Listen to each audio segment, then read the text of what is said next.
라고 하는 이 두 가지의 우리의 목적을 가지고 3일의 시간을 우리가 함께 달려갔으면 좋겠습니다.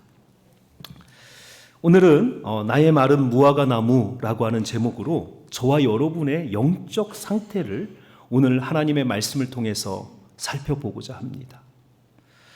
제가 얼마 전에 한 교회를 방문했습니다. 오랫동안 예배당 건축을 위해서 기도하고 준비했던 교회입니다. 그리고 최근에 예배당 건축을 마쳤습니다. 그리고 입당한 지 얼마 되지 않은 교회였습니다. 오랜 기간 동안 설계부터 시작해서 헌금을 모으고 기도가 쌓여서 정말 교회를 잘 건축했습니다. 그래서 그 교회 담임 목사님과 집회를 인도하고 잠시 대화를 나눌 시간이 있어서 그 목사님께 제가 축하의 말씀을 드렸습니다. 목사님 참 고생 많으셨습니다. 축하드립니다. 이제 이렇게 멋진 예배당도 지었으니 이 지역에서 이제 이 교회가 부흥을 일으킬 그 일만 남았습니다. 저는 그분께 칭찬을 드린 거고 수고에 축하를 드린 거거든요. 근데 이분의 얼굴이 이렇게 칭찬을 받고도 어두우시더라고요. 그러면서 이제 이렇게 말씀을 하시는 거예요. 목사님, 제가 사실은 고민이 하나 있습니다. 그래서 어떤 고민이신데요? 성전이 이렇게 잘 지어진 것은 참 감사한 일입니다. 그런데 성전이 완성되고 나서 예배당이 지어지고 나서 우리 교인들이 이전보다 교회에서 기도를 안 합니다. 예배당을 짓고 영적 부흥을 기대했는데 오히려 교인들이 새 예배당에서 이전에 기도하시던 분들도 기도하시는 분들이 점점 줄어간다는 거예요. 그래서 이 목사님이 하도 의아해서 그 교회에서 수십 년 동안 기도하셨던 그 권사님들을 불러서 여쭤봤대요. 권사님들 도대체 왜 요즘에 예배당에 오셔서 기도 안 하십니까? 그러니까 그 권사님들이 이렇게 대답하셨대요. 목사님, 교회가 너무 깨끗해서 기도하기가 부담됩니다. 이전에 나무 의자가 있고 때 묻은 방석이 있을 때는 그곳에 와서 콧물 눈물 다 흘리면서 그 나무 의자에다가 그냥 손을 붙들고 그렇게 기도를 했었는데 이제는 그 깨끗한 예배당에 그 깨끗한 의자에 앉아서 기도하는 것이 너무 마음에 부담이 됩니다. 그렇게 말씀하시더라는 거예요. 그래서 이 목사님이 정말 진지하게 그렇게 잘 지어놓은 예배당에 옛날 쓰던 나무 의자를 다시 들여놔야 되나? 교인들이 너무 기도를 안 하시니까 그 고민까지 가지고 계시더라고요. 제가 이 이야기를 들으면서 이 교회만의 문제가 아니고 이 모습이 우리 시대, 우리의 신앙의 모습이구나라고 하는 생각이 들었습니다. 지금 이 시대 교회는 모든 면에 있어서 이전 우리 한 세대, 두 세대 앞섰던 우리 한국 교회보다 지금 교회는 훨씬 나아졌습니다. 목회자들의 학력, 교회의 시설, 성도님들의 삶의 수준, 모든 면에 있어서 이전 시대보다 한국 교회는 월등하게 좋아졌습니다. 그런데 한 가지, 우리 시대 이 교회가 이전 시대보다 뒤처져 있는 것이 있다면 그것이 신앙이에요. 이곳에 우리 어르신들이 많으신데 광주 양림교회 예전의 모습들 한번 기억해 보십시오. 얼마나 열정적으로 여러분 신앙생활 하셨습니까? 얼마나 열심히 전도하고 기도하셨습니까? 그런데 지금 여러분들의 모습은 어떤지 모르겠습니다. 우리 시대의 신앙을 보면 우리의 신앙의 선조들보다 훨씬 나약해져 있습니다. 예전에 억척스러운 믿음은 없어지고 세련되고 깔끔한 신앙생활을 추구하다 보니 신앙의 야성을 모두 잃어버렸습니다. 한국 교회를 전 세계 교회가 믿음의 사자라고 불렀습니다. 믿음을 붙들고 사자와 같이 으르렁 하면서 이 아시아와 아프리카와 유럽까지도 이 사자의 함성으로 복음을 전했던 교회다. 그래서 믿음의 사자라고 그렇게 한국 교회를 불렀습니다. 그렇게 믿음의 사자라고 불리던 한국 교회가 이제는 깨끗한 우리 안에서 조련사들이 던져주는 고깃덩어리를 기다리고 있는 나약한 늙은 사자가 되어버렸습니다. 이전 시대에 비해서 설교자들의 수준도 훨씬 좋아졌습니다. 저는 구약성경을 공부했고 11년 동안 신학대학교에서 성경을 가르쳤던 교수였습니다. 성경을 가르치는 교수로 살다 보니까 자연스럽게 실제 강단에서 설교자들이 구약성경 혹은 성경을 어떻게 설교하는가를 연구할 수 있는 그런 기회들이 있었습니다. 제가 연구했던 그 연구 가운데 하나가 시편 23편을 한국 목회자들이 어떻게 설교했는가라고 하는 것을 연구한 적이 있습니다. 한국교회 초기부터 현대 목회자들까지 시편 23편은 목사라면 누구나 한 번쯤은 설교하는 본문입니다. 그런데 한 가지 놀라운 현상은 그 설교를 제가 분석을 해보면서 설교의 내용 자체는 과거의 설교자들, 우리 과거에 30년, 40년 혹은 50년 이전의 목사님들의 설교, 시편 23편 설교를 보면 너무 내용이 빈약해요. 특별히 저는 구약에서도 시가서, 시편 잠언을 전공한 사람입니다. 그러니까 이 전공자의 입장에서 50년 전 목사님들의 시편 설교를 보면 너무 빈약합니다. 그런데 현대 교회의 목회자들을 제가 이렇게 시편 23편 설교를 분석을 해보니까요, 시편의 다양한 연구와 신학을 접하면서 그 내용이 훨씬 깊고 또 풍부해졌습니다. 그런데 이 현대 목회자들의 탁월한 설교가 성도들의 삶에 주는 영향은 이전에 그 부족한 내용을 가지고 설교했던 그 목사님들보다 현저히 부족하다라는 것입니다. 그 이유는 영적인 면에서 과거의 목회자들이 현대의 목회자들보다 하나님께 더 간절히 기도하고 더 순수한 마음으로 하나님의 말씀을 선포했기 때문입니다. 신학적인 측면에서 한국 신학을 노트 신학이라고 불리면서 신학교에서 강의하는 교수들의 수준이 미국이나 유럽에서 자기들이 강의 시간에 받았었던 노트를 가지고 와서 신학교에서 가르쳤기 때문에 노트 신학이라고 불렀습니다. 그래서 그 노트 신학에서 배운 목회자들의 수준이 사실은 그렇게 높지 못했습니다. 그런데 놀랍게도요, 한국 교회에 큰 물줄기를 만들고 복음의 틀을 세우신 목회자들은 그러한 시대에 훨씬 더 많았다는 것. 신학은 빈약했지만 그들의 열정과 하나님의 말씀을 사모하는 그 마음만큼은 어느 시대에도 뒤지지 않았기 때문에 누구도 따라갈 수 없는, 저도 한 사람의 목회자로서 우리 선배 목사님들의 그 열정을 흉내낼 수도 없는 그러한 열정을 가지고 말씀을 선포했기 때문에 내용이 조금 약해도 성령께서 그 마음을 열어서 하나님의 말씀이 성도들에게 정말 하나님의 말씀으로 받아들이게 하신 겁니다. 목회자들뿐만 아니고 교회 시설이나 영상, 음향도 이전에 비해서 훨씬 좋아졌습니다. 얼마나 좋습니까, 이 교회? 교회에서 성도들을 목양하는 프로그램도 정말 다양해졌습니다. 이전 시대에 비해 모든 것이 다 좋아졌는데 앞에서 말씀드린 것처럼 우리의 신앙은 왜 우리의 선배들보다 더 약해지고 우리의 믿음은 왜 이전보다 더 후퇴하고 있는 걸까요?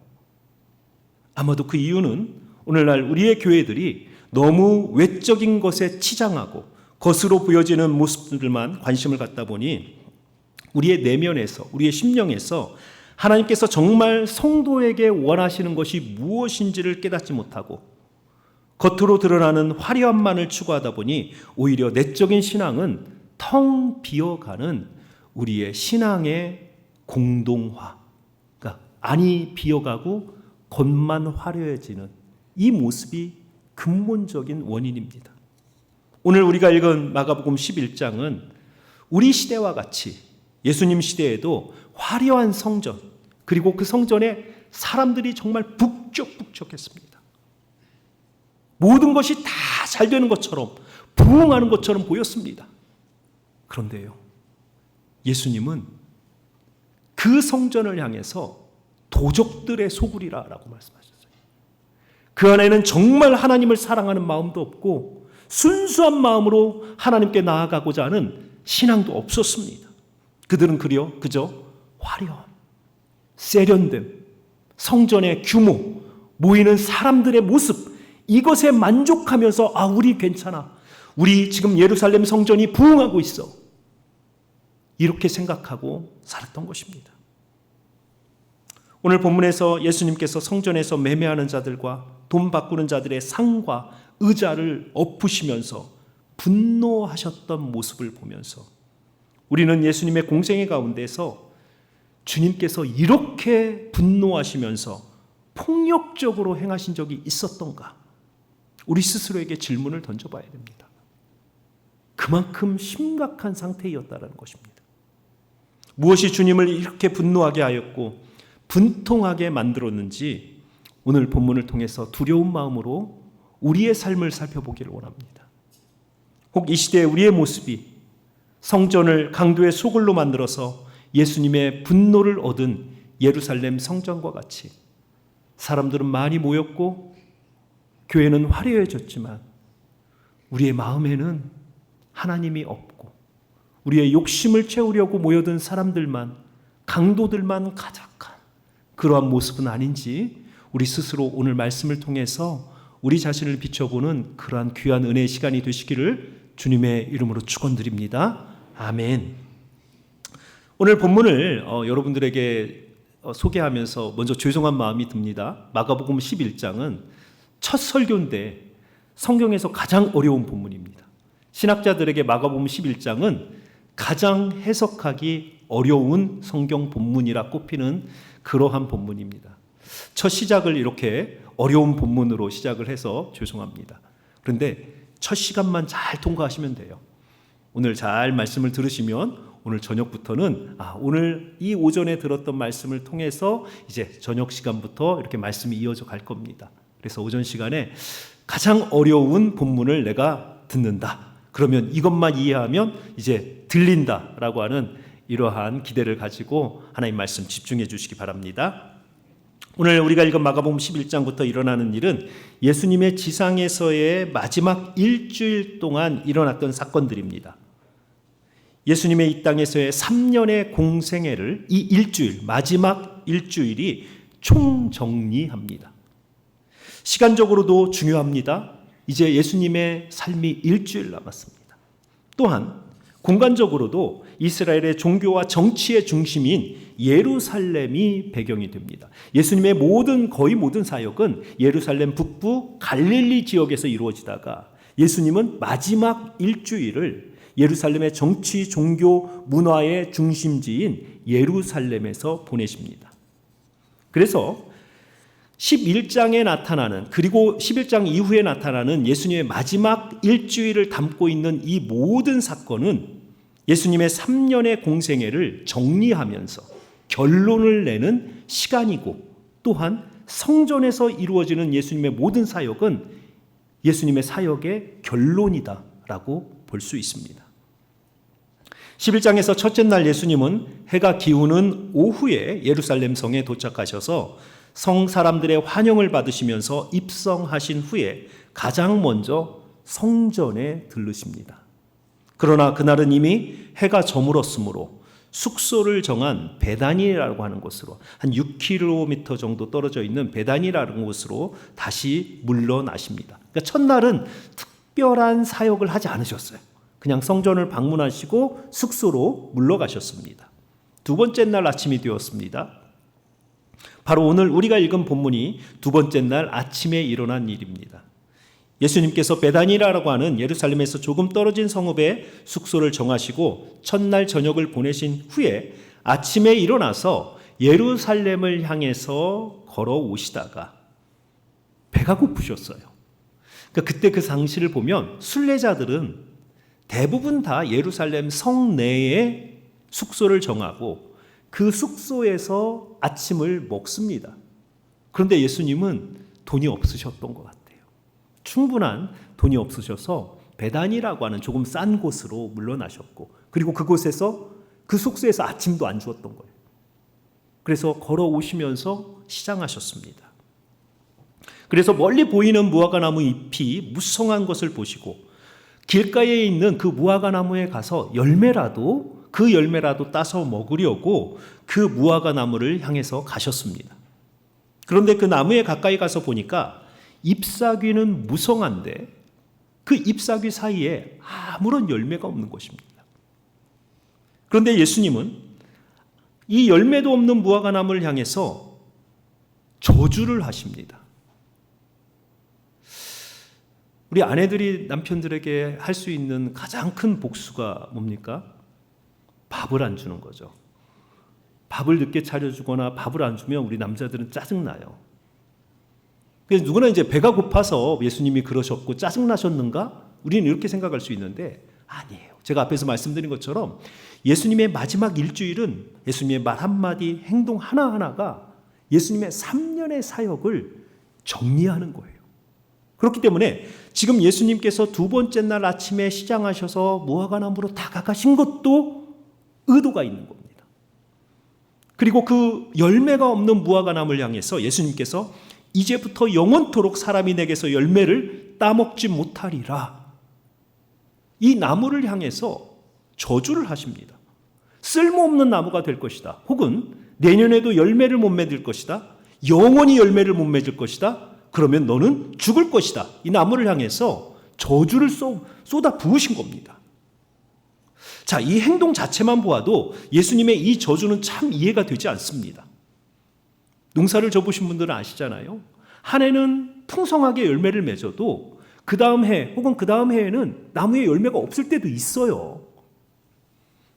이 행동 자체만 보아도 예수님의 이 저주는 이해가 되지 않는데 더 이상한 것은 13절에 보니까요. 예수님이 무화과 나무로 가서 그 열매를 찾았던 때가 무화과의 때가 아니다라고 또 성경은 기록합니다. 예수님이 더 이상한 분이 되셨어요.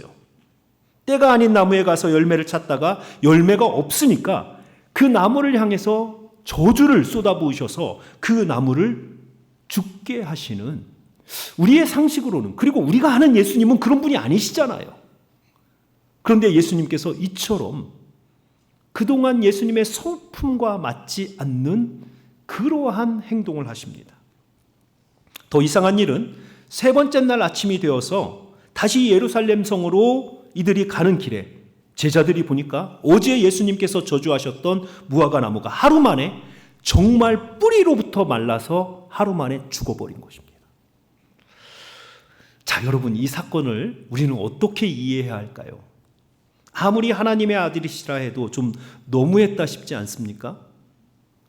철도 아닌 나무에 가서 열매가 없는 것을 보시고 분노하시고 그 나무를 저주해서 뿌리까지 말라 죽게 하시는 것이 이게 옳은가라고 하는 생각이 듭니다. 왠지 무화과 나무는 죄없고 힘없는 것으로 보이고 예수님은 자신의 배를 채우고자 하는 폭군처럼 보입니다. 지금까지 병든 자를 고치시고 죽은 자를 살리시고 고아와 과부를 돌보시고 어린아이를 사랑하시던 그 예수님의 따뜻한 모습과는 너무 다른 모습이에요. 버틀란트 러셀이라고 하는 영국의 노벨 문학상을 받은 영국의 작가가 이런 책을 썼습니다. 나는 왜 기독교인이 아닌가? 철학자인데요. 그는 내가 왜 예수를 믿지 않는가라고 하는 것을 자기 책에 밝히면서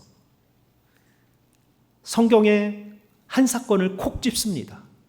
내가 예수를 안 믿는 이유를. 그러면서 마가복음 11장에서 예수님께서 무화과 나무를 말라 죽인 이 사건을 찍어놓고 예수가 이 정도의 인격을 가진 사람이라면 나는 예수를 믿지 않겠다. 보통 사람의 상식만도 못하고 도덕적으로도 인격적으로도 내가 아는 그 어떤 사람의 보통 인격보다도 못한 사람이다. 그래서 나는 예수를 믿지 않겠다.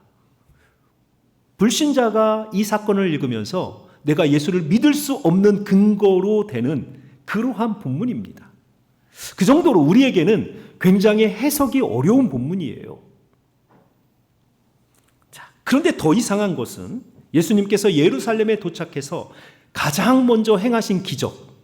이제 일주일은 굉장히 중요하다라고 말씀드렸잖아요. 하나하나의 행동이 너무도 상징적이고 중요하고 3년의 공생애를 정리하는 겁니다. 그런데 예루살렘이라고 하는 그 중요하고 종교의 중심지에 가서 행하신 첫 기적이 이 나무를 저주하여 말려 죽이신 것이라는 것입니다. 앞에서 말씀드린 것처럼 마지막 일주일은 시간적으로나 공간적으로 예수님의 공생애에서 너무도 중요한 시간입니다. 그분의 사역이 뭔가 결론으로 가고 있는 거예요. 절정으로 가고 있는 겁니다. 그런데 이렇듯 중요한 시간에 가장 먼저 예루살렘에 가서 행하신 기적이 누군가를 살리고 죽은 자를 살리고 이런 어떤 멋진 기적이 아니고 멀쩡한 나무를 말려 죽이는 기적이었다는 거죠. 그것도 모든 사람들이 다 보는 곳에서. 길가의 무화과 나무입니다. 베다니에서 예루살렘으로 가는 곳은 사람들이 많이 다니는 길이에요.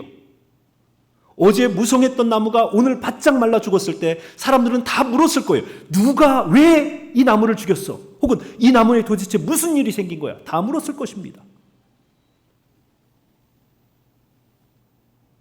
그 사람들뿐만 아니고 오늘 이 본문을 읽는 우리도 당황스럽습니다. 아니, 예수님 왜 그 소중한 시간에 예수님의 사역을 뭔가 정리해야 되는 그 시간에 이런 일을 행하셨을까? 이 기적은 또한 놀랍게도 예수님의 공생애 가운데 예수님께서 행하신 마지막 기적입니다. 이 기적 이후에 예수님은 어떤 기적도 행하지 않으셨습니다. 누구나 마지막은 은혜롭게 마치고 싶어 합니다. 저와 여러분 다 그렇잖아요. 우리 어르신들이 많으시니까 여러분 마지막 여러분들의 삶의 순간에 대해서 생각을 해보셨습니까? 나의 마지막 이 땅에서의 그 순간은 어떻게 마칠까? 제가 한 그 장로님 신방을 이렇게 갔는데 그 장로님 마지막 그 돌아가신 그 이야기를 그 자녀들이 이렇게 하시는 거예요. 아버지가 자녀들을 다 모아놓고 내가 좋아하는 찬송가 불러줘라. 그리고 자녀들이 찬송을 다 부르고 기운이 있으실 때 하나님이 주신 행복한 시간 너희들과 함께 보내고 간다. 소풍과 같이 그렇게 행복한 나들이 내가 너희들과 함께 보내고 간다. 천국에서 또 보자. 그러고 이제 돌아가셨다는 거예요.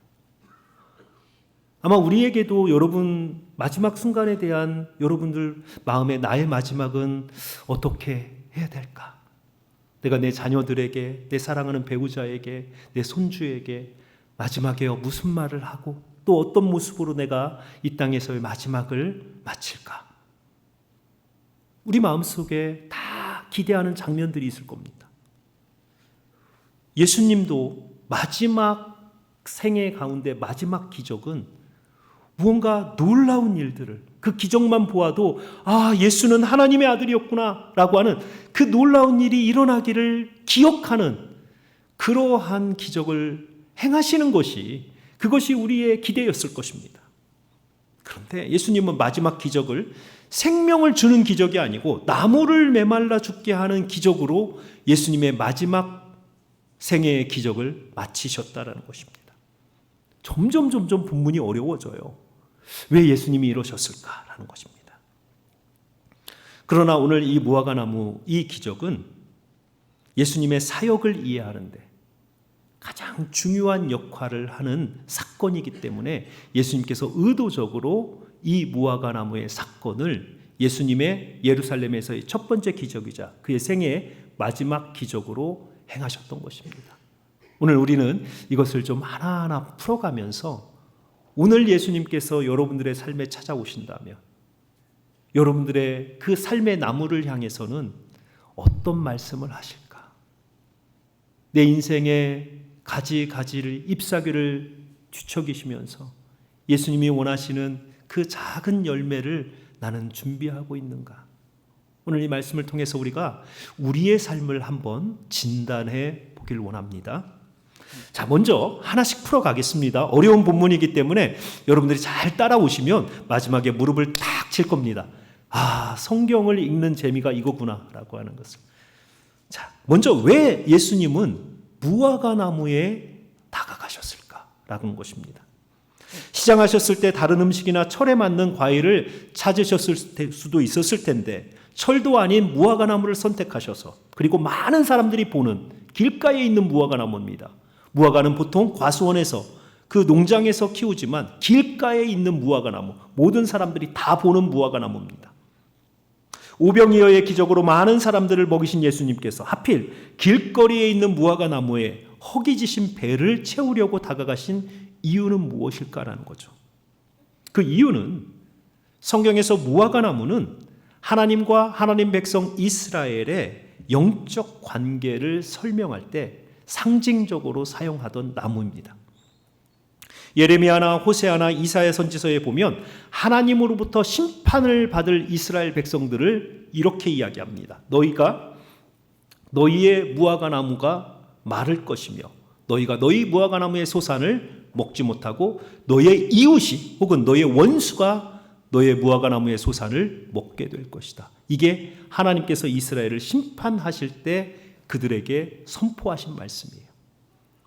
반대로 하나님께서 이스라엘에게 복을 주시고 회복하실 때 하나님께서 주신 말씀은 너희가 너희 무화과 나무의 열매를 먹을 것이다 라고 말씀하십니다. 자, 결국 구약 성경에서 무화과 나무는 하나님의 백성인 이스라엘과 그들의 하나님이신 여호와 하나님 사이에서 관계를 설명하는 거예요. 무화과 나무의 열매를 너희가 먹는다라고 하는 것은 하나님의 복을 받고 하나님과의 관계가 아주 아름다운 관계로 너희가 지금 이어져 가고 있다라는 것을 이야기하는 것입니다. 자, 그런데 무화과 나무에 열매가 없다라고 하는 것, 혹은 무화과 나무에 잎사귀는 있는데 열매가 없다라고 하는 이것은 뭔가 이들이 비정상적인 관계, 하나님과 이스라엘, 현재 이스라엘 사이에 뭔가 영적 관계가 문제가 있다라고 하는 것을 보여주는 겁니다. 그래서 그들의 영적인 현 주소를 그들이 날마다 보는 길가의 무화과 나무를 가지고 너희가 얼마나 하나님 앞에서 쓸데없는 무용한 자들인지 보아라. 화려한 잎사귀를 가지고 있지만 진짜 나무의 목적은 열매를 맺는 것인데 잎사귀는 화려하지만 열매 하나가 없는 너희의 텅 빈 그 영적인 삶을 좀 보아라. 예수님은 의도적으로 길가에 있는 잎사귀만 무성한 무화과 나무로 다가가셔서 그들의 영적 현 주소를 보여주고 싶으셨던 거예요. 자, 두 번째, 그렇다면 예수님은 때가 아닌 무화과 나무에 가서 열매를 찾고 열매가 없음을 보고 왜 예수님은 저주를 하셨을까라는 것입니다. 먼저 이 사건을 이해하기 위해서 우리는 무화과 나무에 대해서 좀 알아야 합니다. 무화과 나무는 1년에 2번 혹은 3번까지도 열매를 맺습니다. 보통 2번 열매를 맺는데요. 첫 번째 열매는 4월과 5월 사이에 한 번 열매를 맺고, 그리고 두 번째 열매는 9월과 10월 사이에서 열매를 또 한 번 맺습니다. 그런데 특이한 것은 봄이 되면, 이제 조금 있다 봄이 되면 우리는 봄이 되면 가장 먼저 무엇을 기대합니까? 나무에서 파릇파릇 잎사귀가 나오고, 그리고 그 잎사귀가 나온 다음에 그 다음에 뭐가 나와요? 꽃이 피죠. 네, 우리 어르신들 이제 꽃 필 때 우리 구경도 한번 가야 하잖아요. 꽃 피면 아, 봄이구나. 그리고 나서 꽃이 지면서 그 꽃자리에서 뭐가 나와요? 열매가 나오는 거예요. 이게 보통 나무입니다. 그런데 무화과 나무는요, 아주 독특해요. 무화과 나무는 잎사귀가 나면서 열매가 함께 자랍니다. 잎사귀 옆에 열매가 같이 자라요. 그래서 잎사귀가 자라면서 열매가 커집니다. 자, 그러니까 지금 예수님께서 길가에 잎사귀가 무성한 나무가 있다라고 하는 것은 어떤 기대감을 가지고 가시냐면, 아, 잎사귀가 자라면서 열매도 같이 옆에 있어야 되는 거예요. 이게 정상이에요, 무화과 나무에. 자, 그래서 잎사귀에 다가가셨습니다. 그 나무에 다가가셔서 무화과의 잎사귀를 이리 젖히고 저리 젖히면서 작은 열매라도 있는지 찾아보신 거예요. 그런데 그 무화과 나무는 잎사귀는 무성하지만 열매는 하나도 없었습니다. 자, 뭔가 나무에 문제가 생긴 겁니다. 그런데 성경의 저자는 무화과 때가 아님이라 라고 하는 설명을 하나 더 넣었습니다. 자, 이 무화과 나무의 때가 아니다라는 것은 무화과 나무를 잎사귀에게서 자라고 나면 이것을 무화과 나무 수확을 할 때 보통 잘 익은 것을 따는 것보다는 이 무화과가 잘 익으면 떨어집니다. 그럼 아침에 나가면 이 무화과들이 땅에 이렇게 다 떨어져 있으면 그걸 수확을 하는 거예요. 그렇게 완전하게 익었을 때 이게 5월 말 정도 되는 겁니다. 자, 그런데 보통 이 사건이 언제 일어났을까 하면 4월 초 정도 되는 거예요. 자, 그럼 한 달 정도의 시간, 한 달 반 정도의 시간을 더 익어야 되지만 적어도 잎사귀가 그렇게 자라면서 무화과 나무가 그곳에서 자라고 있어요. 덜 익었습니다. 그렇지만 작은 열매라도 분명히 그 잎사귀가 무성한 그곳에는 열매가 자라고 있어야 돼요. 이 잎사귀만 무성한 이 무화과 나무, 바로 예수님께서 두 번째 날 성전에 들어가서 바라볼 이스라엘 백성들의 현 주소예요. 성전은 크고 사람들은 북적거리는데 하나님이 원하시는 삶의 열매는 하나도 없는 정말 쓸모없이 무성한 나무,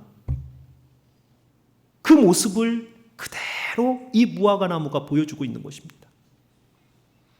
자, 그래서 주님께서 찾으신 것은 작은 열매예요. 완벽하게 익은 것을 요구하신 것이 아니고 주님의 그 시장길을, 그 배고픔을 달랠 작은 열매라도 있는지 찾아보신 거예요. 저와 여러분에게 주님께서 기대하시는 것도 그거예요. 여러분들의 엄청난 헌신이나 여러분들의 과도한 어떤 그런 노력이나 이런 것 아닙니다. 여러분들이 하나님의 백성이라면 여러분들의 삶의 그 나무에 성도라라고는 잎사귀가 자라고 있다면, 내가 적어도 하나님을 믿은 지 20년, 30년, 40년 되었다면 여러분들의 삶의 나무에는 잎사귀와 함께 성도라라고 하는 그 이름과 함께 하나님이 기대하시고 원하시는 하나님의 그 허기지심을 채울 수 있는 작은 열매라도 자라고 있어야 돼요. 주님은 그걸 찾으시는 거예요. 자, 한 가지 의문이 지금 풀려가고 있습니다. 이제 마지막입니다. 마지막 의문만 풀리면 됩니다. 자, 그렇다고 해서 무화과 나무를 저주하셔서 말라 죽게 하실 필요까지 있을까? 자, 이 사건은 단순히 한 그루의 무화과 나무에 관한 이야기가 아니라고 제가 말씀드렸습니다. 이스라엘 백성들 전체를 그 나무를 통해서 보여주시는 거예요. 앞에서 말씀드린 대로 무화과 나무는 현재 패역한 이스라엘 백성들 성전, 그리고 그들의 신앙 상태를 보여주는 것입니다. 겉으로는 풍성해 보이지만 하나님 앞에서는 아무런 열매를 맺지 못하고 쓸모없는 종교 생활을 하고 있는, 하나님이 보실 때는 정말 도적과 같은 마음으로 하나님을 사랑하고 하나님 앞에 하나님을 기쁘시게 하는 삶이 아니라 어떻게 하면 성전에 가서 무언가를 뜯어다가 나를 만족시킬까? 어떻게 하면 성전에 가서 기도함으로 내 욕망을 채울 수 있을까? 어떻게 하면 예배드리면서 내가 행복해질 수 있을까? 이게 도적의 마음이라는 거예요. 어떻게 하면 하나님을 기쁘시게 할 수 있을까? 어떻게 하면 내 삶을 통해서 하나님의 나라를 이 땅에 세울 수 있을까? 이러한 하나님 앞에 나의 삶을 내어드리는 것보다 어떻게 하면 하나님을 뜯어서 내 삶을 채우고 내 육신의 그 살들을 채워가면서 내가 이 땅에서 내가 원하는 것을 이루며 살아갈 수 있을까? 이게 도적들이라는 거예요.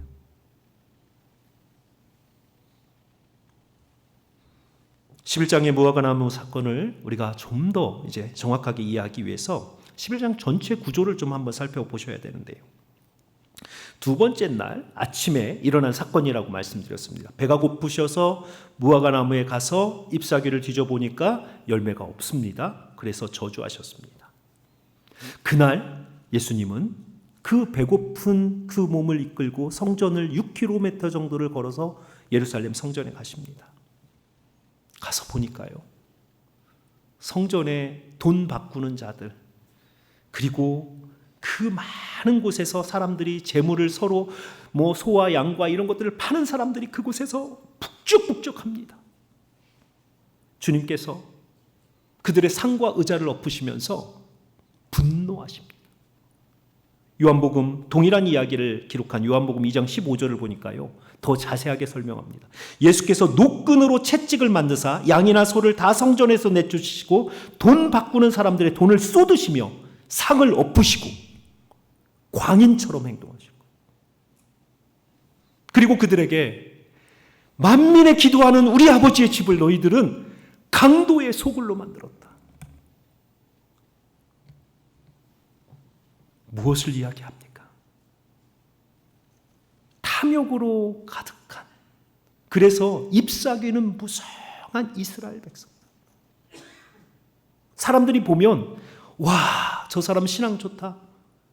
하루에 3번 기도하고 빠지지 않고 헌물을 드리며 모든 제사를 다 참여하고, 사람들이 볼 때는 잎사귀만 보면서 정말 좋은 성도라라고 이야기하고 있는 거예요. 좋은 성전이라라고 이야기하고 있는 거예요.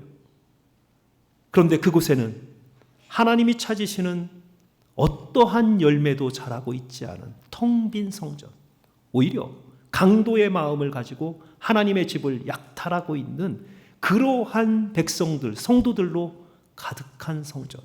주님이 그걸 보시고 분노하셨어요. 주님의 일평생 동안 한 번도 이렇게 화를 내신 적이 없습니다. 그만큼 심각했던 거예요. 저와 여러분의 인생도 마찬가지예요. 주께서 우리를 바라보시면서 가장 분노할 때가 언제인가? 여러분들이 죄 지을 때 아니에요. 왜냐하면 주님은 여러분들 그 죄를 용서하시려고 그분의 모든 것을 다 내어주셨습니다. 그래서 여러분들이 죄를 지으셔도 예수님은 여러분들을 향해서 분노하진 않으세요. 왜냐하면 그 죄를 사하시려고 주님께서 십자가에 달리셨던 거예요. 주님께서 가장 여러분들의 삶을, 저와 여러분의 삶을 바라보시면서 분노하실 때는요, 열심히 신앙생활하는 것처럼 보입니다. 부지런한 것처럼 보이고 헌신하는 것처럼 보여요. 그런데 그 마음 속에는 강도의 마음을 가지고 하나님 앞에 서는 거예요. 하나님의 것을 뜯어서 나의 행복을 채우고 싶은 그 마음. 하나님께 모든 것을 드리고 하나님이 기뻐하시는 그 열매를 내 인생 가운데서 어떻게 하면 그 열매 하나라도 내어드릴까라고 하는 이러한 마음이 아니라 어떻게든 하나님의 것을 뜯어서 내 잎사귀를 키워서 사람들이 나를 보면 그럴듯한 나무구나. 아, 역시 다르다. 사람들의 칭찬을 받고 이 세상에서 성공하기 위해서 하나님의 것을 취하여서 나의 행복을, 나의 만족을 자라게 하는 그 잎사귀만 무성한 나무, 그 나무를 보시고 주님은 분노하시는 겁니다. 이렇게 2번째 날이 지나고 3번째 날 아침 다시 무화과 나무의 이야기가 나옵니다. 어제 저주하신 무화과 나무가 하루 만에 말라 죽은 것을 보고 제자들이 예수님께 놀라면서 말할 때 예수님께서 믿음으로 하는 기도는 산을 옮긴다라고 말씀하십니다. 그리고 그날에 예수님께서 성전으로 다시 나아가셔서 성전에서 대제사장들과 서기관과 장로들과 권위에 대해서, 너희는 무슨 권위로 이곳에서 너희의 배를 배불리고 있느냐? 성전에 있는 그 탐욕스러운 성도뿐만 아니고 그 성전을 동족의 강도의 소굴로 만든 장본인들은 종교 지도자들이었던 거예요. 그곳에서 돈 바꾸는 자들, 물건을 팔고 재물을 파는 사람들에게 세금을 받고 뒷돈을 받으면서 그 성전을 완전한 사업체로, 자기 자신들의 배를 불리는 그 사업체로 성전 사업을, 종교 사업을 하고 있었던 그 종교 지도자들과 3번째 날 어떤 권위로 너희는 이러한 짓을 하고 있느냐? 내 아버지의 집에서 논쟁을 하시는 것입니다. 자, 우리가 여기서 이제 이 무화과 나무의 역할을 2번째 날과 3번째 날 잘 보셔야 돼요. 예수님의 마지막 일주일의 2번째 날과 3번째 날 아침을 시작하면서 성경은 공통적으로 무화과 나무로 시작을 합니다. 무화과 나무의 화려한 그 잎사귀만 있었던 그 모습과 2번째 날 만날 화려한 성전과 그 성전에 가득한 사람들, 그리고 3번째 날 바짝 말라버린, 죽어버린 그 무화과 나무와 그리고 그날 만날 종교 지도자들, 아무런 열정도 없고 생명력도 없고 하나님을 향한 열심도 없이 그저 그들의 배만 불리고 있는 그 종교 지도자들, 그들의 바짝 말라버린 열정, 신앙, 죽어있는 그 상태를 보여주는 거죠.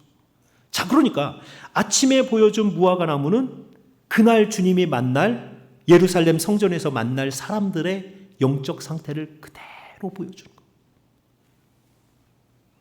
세 번째 날 아침에 무화과 나무가 뿌리채 말라 죽은 그 모습은 자신들의 지위와 권위를 악용해서 자신들의 재산과 배를 불리고 있는 그 탐욕스러운 종교 지도자들, 그리고 이제 곧 멸망할 성전,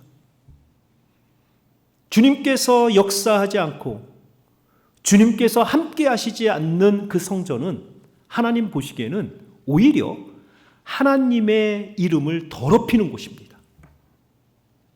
그렇기 때문에 이스라엘 백성들은요, 이 성전에만 서면 아무리 그들의 삶에서는, 그리고 그들의 나라가 아무리 식민 지배를 받고 있어도 그 성전에만 서면 그 안에 교만의 마음이 들어간 거예요. 여호와께서 이 성전에서 우리를 지키실 것이다. 그들의 마음은 하나님께 있지 않으면서 그들의 신앙은 건물에다 둔 거예요. 이 거대한 성전에 계시는 여호와께서 우리를 도우실 것이다. 주님은 이 성전을 향해서 뭐라고 말씀하십니까? 헐라, 성전은 더 이상 쓸모가 없어졌다. 이 성전 헐어라. 내가 사흘 만에 다시 짓겠다. 무슨 말씀이에요? 내가 성전이 되어서, 내가 직접 이 땅에 성전이 되어서, 성전은 하나님을 만나는 곳이거든요. 이스라엘 백성들에게 성전을 지어주신 이유는 그 성전에 와서 제사하고 예배함으로 삶에 무너진 곳을, 내가 실패한 것을 하나님 앞에 제사하고 회개함으로 그 성전에서 하나님을 만나 회복되어 가거라. 병원이에요, 병원. 우리의 영혼의 병원. 그런데 그 성전에 와서 그들은 더 병들어 가는 거죠. 그들의 욕심을 채우고 탐욕을 채우고 도적의 기도를 해가면서 그 성전에 와서 더 오염되고 더 탐욕되어서 돌아가는 겁니다.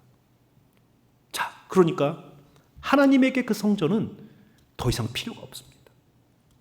그래서 하나님의 살아계신 성전으로 오신 분이 예수님이에요. 예수를 만나면 하나님과 화해할 수 있고, 예수를 만나면 우리 인생의 문제가 해결되는 거예요. 그래서 누구든지 성전에 와서 하나님을 만나고 성전에 와서 죄의 용서를 받았던 그 성전에 하나님께서 세우신 아름다운 목적을 하나님께서 예수님께 그대로 주신 거예요. 그래서 예수님이 이 땅에 오시면서 내가 하나님의 성전이다 라고 오시는 거예요. 누구든지 나를 만나면 하나님을 만나는 것이고, 누구든지 내 앞에 서서 나의 말을 듣고 나의 십자가를 믿고 나의 구원을 믿으면 죄가 용서할 것이다 라고 하는 우리의 모든 제사를 주님께서 단번에 이루시고, 이제 우리가 예수 앞에 서면 우리의 모든 죄, 삶의 문제, 모든 것들을 주님께서 회복하시리라. 성전 안에서 회복되어지는 그 예수님의 놀라운 역사를 이제 예수님의 몸을 통해서 예수님은 이루시겠다라고 말씀하시는 거예요. 이미 성전의 기능을 다하고 도적과 강도의 소굴이 된 그 성전을 향해서 주님은 저주, 당연히 하나님 앞에 받아야 될 저주를 그 성전을 향해서 하시는 거예요. 무화과 나무를 하루 만에 말라 죽게 하시는 것은 이 성전의 기능이 그만큼 이제는 소용없다라고 하는 것을 보여주시는 겁니다. 그리고 정확하게 40년 후에 로마의 디도에 의해서 예루살렘 성전은 완전하게 멸망됩니다. 예루살렘을 가시면 통곡의 벽이라는 곳이 있습니다.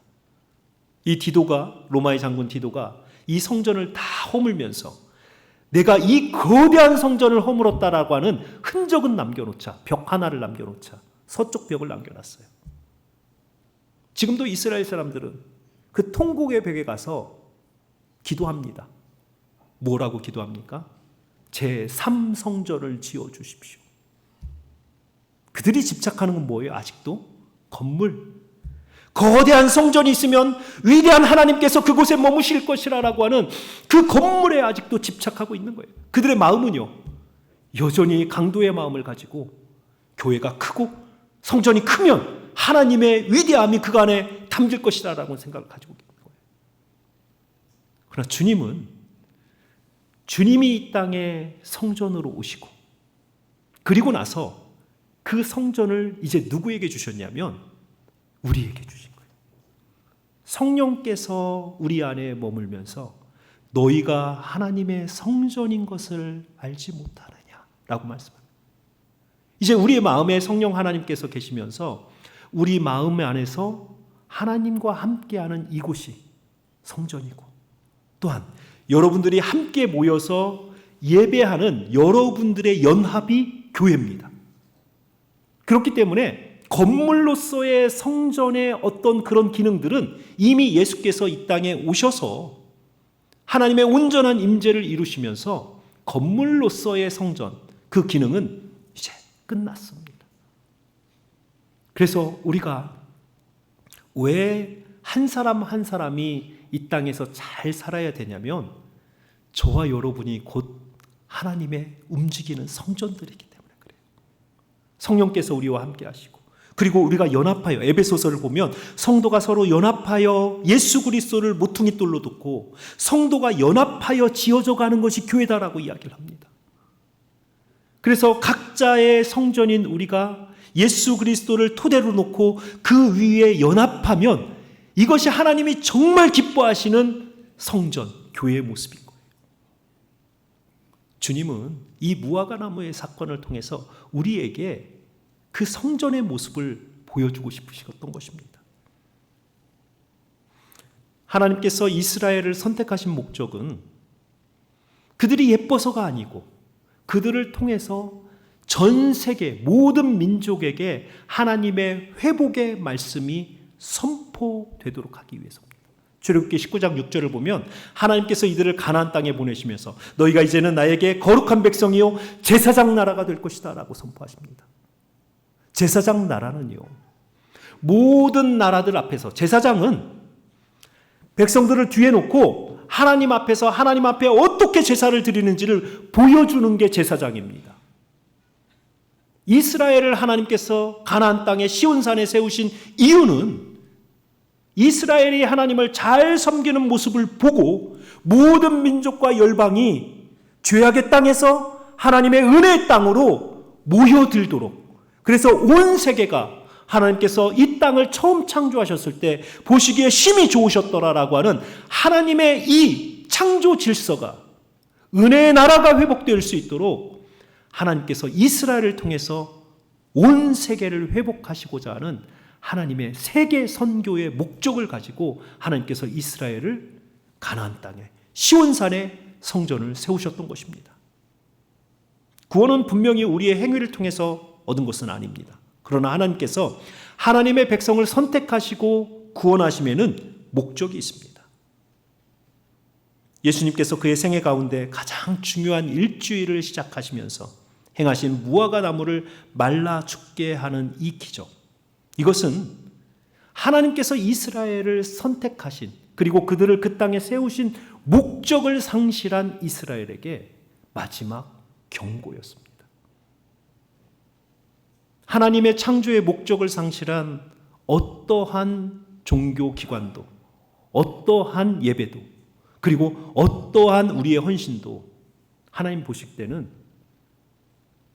열매 없는 나무입니다. 쓸모없는 거예요. 다시 한번 예수님께서 예루살렘 성으로 입성하시는 장면을 한번 떠올려 보십시오. 메시아를 상징하는 나귀를 타시고 예루살렘 성에 입성하시는 예수님을 보고 사람들은 호산나를 외치며 기뻐했습니다. 그러나 이들이 흔들어내던 푸른 나무잎과 길가의 무화과는 열매 없이 번창한 쓸모없는 나무들이었습니다. 결국 이들이 그렇게 환영하면서 호산나를 하며 외치며 길가에 뿌려놓았던 그 잎사귀들을, 그 나무들은 예수님께서 그들이 성전에 가서 그렇게 강도의 기도를 하고 있다는 것을 보시고 분노하셨을 때 이들의 태도가 완전하게 바뀝니다. 예수를 십자가에 못 박으라라고 외치기 시작합니다. 환호의 소리가 갑자기 예수를 죽이라라는 소리로 바뀌는 거예요. 왜요? 강도의 마음이 들통났기 때문에. 그 성전에서 자기들이 정말 그렇게 외식하면서 하나님을 기쁘시게 하는 그러한 예배가 아니고, 그러한 제사가 아니고, 자기 자신들의 만족을 위해서 드리고 있는 그 제사의 그 실체를 예수께서 찍어내고 그대로 보여줬을 때 그들은 이제 그 예수를 죽이라라고 외치기 시작하는 것입니다. 이렇게 패역한 이스라엘을 향해 예수님은 무화과나무의 기적을 통해서 이들의 멸망을 선포하셨고, 실제로 사명감을 잃고 신앙의 형식만을 줬던 이스라엘과 그 종교의 핵심이었던 성전은 40년 후에 그대로 멸망하게 됩니다. 사랑하는 성도 여러분, 우리 한번 다시 생각해 봅시다. 예수님의 생애 가운데 주님이 이처럼 분노하시고 분통해 하신 적이 있으셨습니까? 죄인, 세리, 창녀, 심지어는 현장에서 가늠하다 잡혀온 여인을 향해서도 주님은 긍휼의 마음으로 용서하시고 또 다른 은혜의 기회를 주셨습니다. 그러나 오늘 주님은 너무도 분통해 하시고 너무도 폭력적으로 성전에 모여든 사람들을 행하시며 그들과 그 성전의 멸망을 길가의 무화과나무를 통해서 선포하셨습니다. 저는 이 본문을 설교할 때마다 참 두렵습니다. 만일 오늘 이곳에 주님이 찾아오셔서 저와 여러분의 삶을 살펴보신다면 우리 삶의 그 잎사귀에 가지를 하나하나 헤치면서 주님께서 기대하셨던 장로님으로, 권사님으로, 집사님으로 10년, 20년, 30년 그렇게 신앙생활을 하셨던 그 삶의 그 시간만큼 주님이 여러분들의 인생 가운데 잎사귀를 뒤지시고 삶의 시간들을 뒤지시면서 내가 원하는, 내가 배고프다, 너희들의 삶의 열매로 나를 좀 기쁘게 해다오. 주님께서 찾아오셔서 여러분들의 인생의 시간을 뒤지시고 하나님이 기뻐하시는 작은 열매라도 자라고 있는지 보신다면 여러분 어떤 열매를 지금 주님께 내어드릴 수 있습니까? 예수님께서 예루살렘 성으로 가시던 길에 간절한 마음으로 작은 열매라도 찾으시려고 길가의 무화과나무에 다가가셨던 것처럼 오늘 이곳에 이 교회, 광주 양림교회, 역사와 전통을 가지고 있는 이 교회, 주님께서 찾아오셔서 이 역사를 살피시면서 정말 주님께서 원하시는 그 열매가 우리 교회에 자라고 있는지, 주님께서 그것을 우리 광주 양림교회에서 찾아보신다면 여러분 과연 여러분들의 인생 가운데에서 주님 기뻐하시는 그런 열매 우리 교회가 지금 만들어가고 있습니까?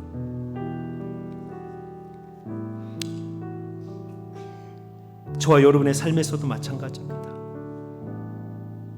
주님을 잘 믿는다라고 이야기하지만 여러분들의 삶의 아침 시간, 저녁 시간, 직장에서, 가정에서 주님이 여러분들의 삶의 시간들을 찾아오셔서 여러분들의 인생에서 주님 기뻐하시는 기도의 열매가 자라고 있는지, 섬김의 열매가 자라고 있는지, 예배의 열매가 자라고 있는지 찾으신다면 여러분 정말 주님 기뻐하시는 열매 주님께 내어드릴 수 있습니까?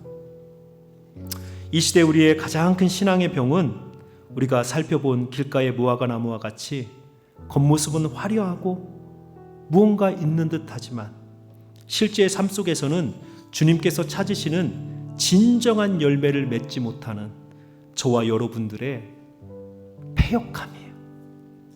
주님이 분노하시는 모습입니다. 예수님께서 무화과나무의 잎사귀를 헤치며 찾으셨던 작은 열매, 완전하게 익은 거 달라고 안 하셨잖아요. 작은 것이라도 있냐? 난 너무 배가 고프다. 너희들의 삶을 통해서 내가 정말 이 허기짐을, 이 시대를 바라보면서 이 패역한 시대에 나의 백성이 하나님의 말씀대로 살아가면서 그 은혜로 키우고 있는 작은 열매 하나가 있으면 내가 정말 기쁘겠다. 내가 너무 행복하겠다. 그 마음으로 여러분들의 삶에 다가오셔서 그 작은 열매 하나하나를 찾으셨을 때 여러분 기쁜 마음으로 주님 여기 있습니다. 제가 고난 속에서도 어려움 속에서도 끝까지 기도하며 제가 주님을 위해 예비한 제 삶의 열매입니다. 이렇게 내어드릴 열매 있으시냐는 거예요. 저는 목사로서 하나님의 말씀을 전할 때마다 두렵습니다.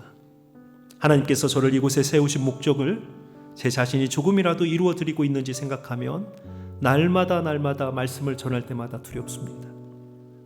하나님의 말씀을 전하는 종의 모습보다는 사람들의 높임을 받으며 사람들의 소리에 더 귀를 기울이는 종교 연예인이 되어가는 듯해서 말씀을 전할 때마다 참 두렵습니다.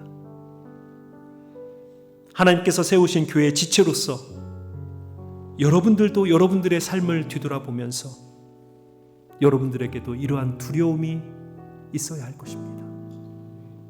길가에 잎사귀만 무성한 나무와 같이 교회가 겉으로는 화려해 보이지만 우리 안에 주님께서 간절한 마음으로 찾으시는 그 열매가 없다면 우리는 주님의 분노와 분통함의 대상이 될 것입니다. 사랑하는 성도 여러분, 저와 여러분의 삶을 오늘 이 말씀에 비추어 한번 뒤돌아봅시다. 진단해 봅시다. 하나님께서 우리를 구원하셔서 광주 양림교회에 여러분들을 성도로 하나님께서 심어 놓으신 이유가 무엇일까요? 여러분들 세상 사람들이 부러워하는 성공을 얻으시려고 이곳에 오셨습니까? 그렇다면 잘못 오셨어요. 세상으로 가셔야 됩니다. 교회는 성공을 드리는 곳이 아닙니다. 여러분들이 명예를 얻으러 이 교회에 오셨습니까? 잘못 오셨습니다.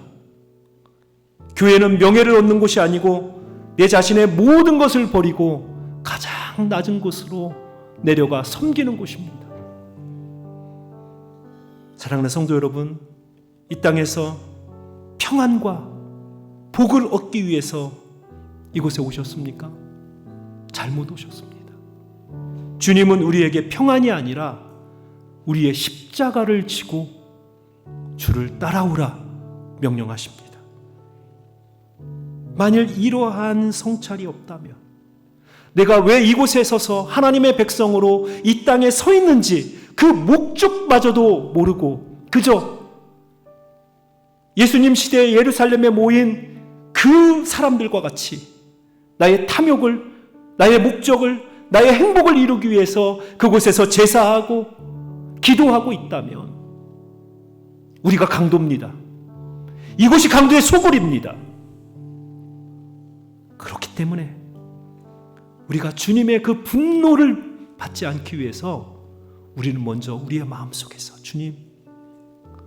주님이 정말 찾으시는 그 작은 열매 하나라도 나의 삶에서 키워낼 수 있도록 내가 주님 앞에 작은 거라도 주님 기뻐하시는 일을 이루어 드릴 수 있도록 주님 나의 마음을 지켜주시옵소서. 오늘 이 말씀을 통해 다시 한번 우리의 마음을 말씀에 비추어 바라보길 원합니다. 여러분들의 마음 깊은 곳에 자리 잡고 있는 것이 무엇입니까? 우리는 많은 경우에 두 마음을 품고 살아요. 신앙도 성공했으면 좋겠고 세상으로도 성공했으면 좋겠고. 그런데 여러분, 우리의 마음속에 있는 가장 무서운 우상이 무엇인지 아십니까? 자신이에요. 자신. 내 스스로를 위하여 살아가고자 하는 마음. 세상도 하나님도.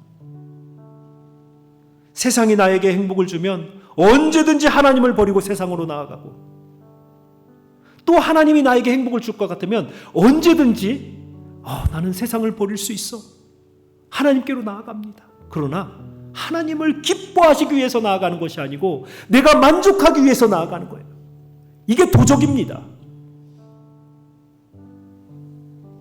우리 다시 한번 여러분들의 나무는 어떤지,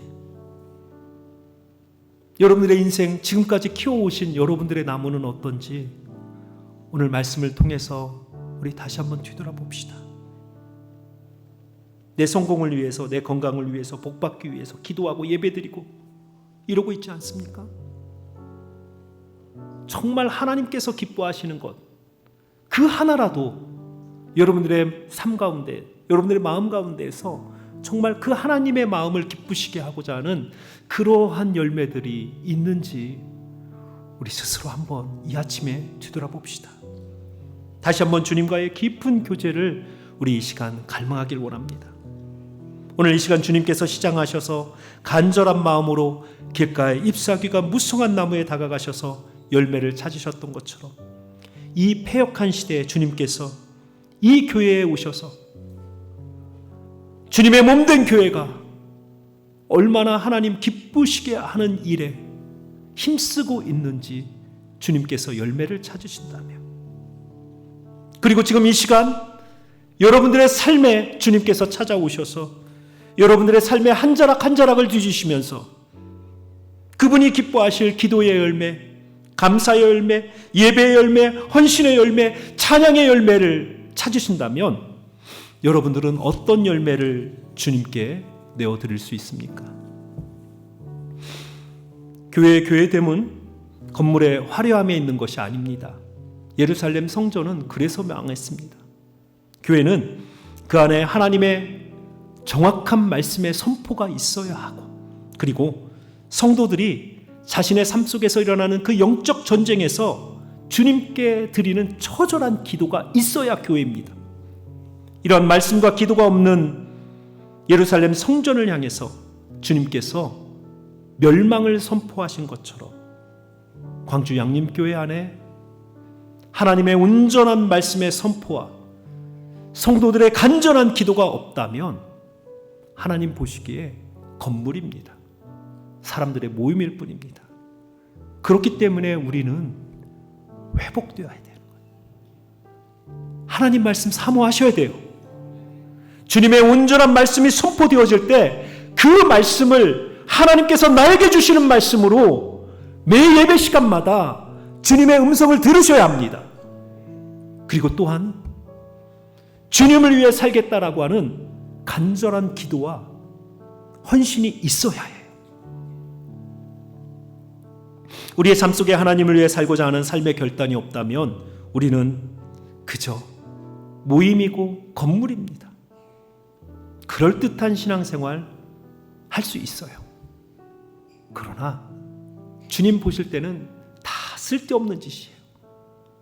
여러분들이 아무리 열심을 내고 아무리 사람들 앞에서 헌신을 해도 바리새인들처럼 하루에 3번 기도하고 금식하고 헌신하고 제사를 드리고 아무런 하나님 앞에는 의미가 없는 짓이에요. 왜냐하면 그 마음에 도둑이 들어있기 때문에 그렇습니다. 이곳에 계신 모든 사랑하는 성도 여러분, 오늘 이 말씀에 비추어 이 교회의 영적인 현주소, 그리고 여러분들 삶의 영적인 현주소를 보십시오. 어떤 무화과 나무로 자라고 계십니까? 작은 열매라도 주님 크고 화려한 열매 원하시지 않으셨어요.